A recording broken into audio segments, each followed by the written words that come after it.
నమస్తే, welcome to ఇహా TV. Software ఇంజనీర్లకు ఒకప్పుడు మంచి డిమాండ్ ఉండేది.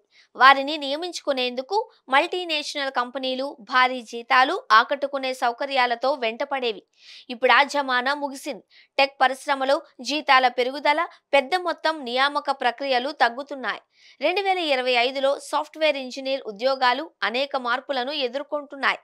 ఇవి ఆటోమేషన్, కొత్త వేతన ధోరణులు, కార్యాలయంలో మారుతున్న దృక్పథాలను ప్రతిబింబిస్తున్నాయి. సాఫ్ట్వేర్ ఇంజనీర్ల ముఖ్యమైన పని అయిన కంప్యూటర్ ప్రోగ్రామింగ్ అంటే కోడింగ్ రాయడాన్ని కృత్రిమ మేధస్సు పూర్తిగా మార్చుతోంది.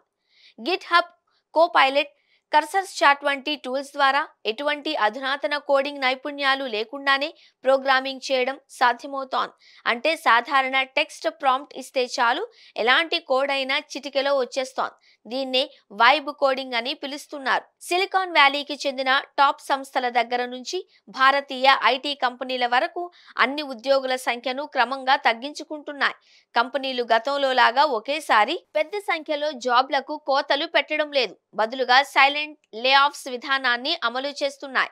అంటే ఉద్యోగులకు అనువైన వాతావరణాన్ని కల్పించి వారితో స్వచ్ఛందంగా రాజీనామా చేయించడం ద్వారా వదిలించుకుంటున్నాయి.